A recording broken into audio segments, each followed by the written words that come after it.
All these squares make a circle. All these squares make a circle. All these squares make a circle. All these squares make a circle. All these. For all you red pill bullshitters, who don't consider the shape and location of our realm to be first and foremost for the final gathering. Well, surely you are still under the spell of Q, Key Magi, magic. On a flat map, the Straits of Magic. The magistrate refers to parallel straight lines. Now if this were so for their spinning bullshit model, then all lines of latitude would be referred to as being equidistant from the equator, or equally spaced concentric rings reducing only in numerical sectional diameter the further north or south.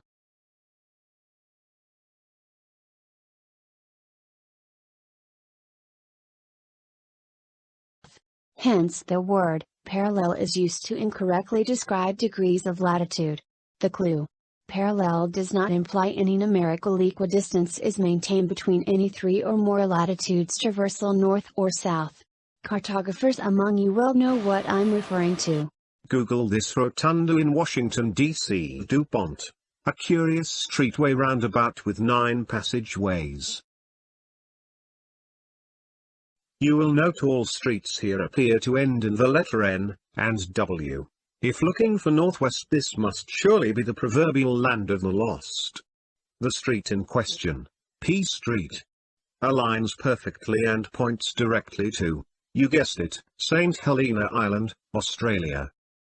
Natural law starts with this fundamental of nature. God's laws apply universally.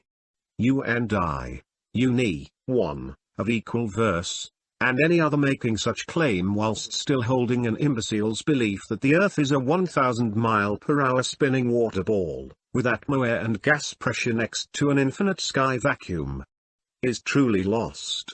Well, know that as humans we surely exist between a rock and a hard place. You will need to reconcile the following statement. As above, so below. And you'll be pressed to produce a working model, experiment, or even a single real photo demonstrating your upside-down nonsensical beliefs. You will quickly learn, nature abhors a vacuum. We can observe pressure density gradients. We do mine and tap into pockets of trapped gas.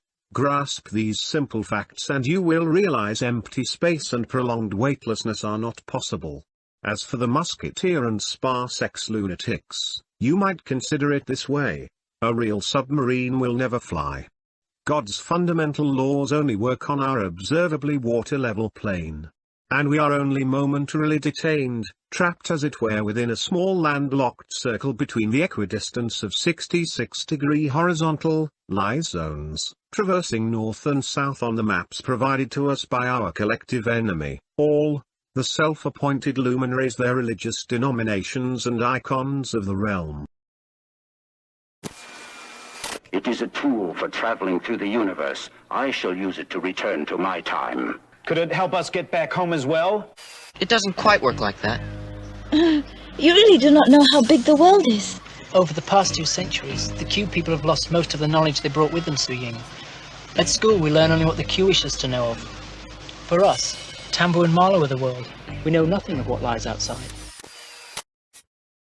Can't handle the thought? Well, you may need to consider the very real possibility. You have been blissfully unaware your whole life and might quite literally believe anything without question. Well, the joke is on you. Look again, and I mean think carefully this time. In 1888, the traffic circle so strategically placed in Washington, D.C. was named for General Philip Sheridan, I repeat, General Philip Sheridan, and it was done so, in the year 1888. His initials. GPS.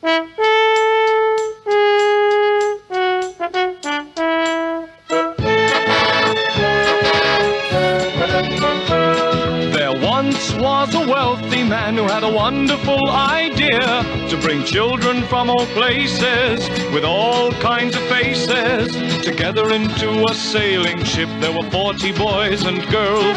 They would sail their ship around the globe, so they called it the United World. The ship was just 3 weeks from shore when a hurricane bore it down.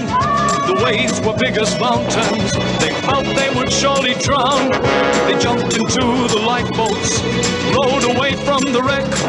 They didn't count them, they hadn't time. 5 children were left behind. The children fought the storm all night, then finally fell asleep. They didn't realize the ship had been blown across a reef into the lost island. But hiding in the bushes was a watchful pair of eyes, and living in the valley were people lost in time, ruled over by a tyrant whose face was in a mask. The children must defeat him so they can escape at last from the lost.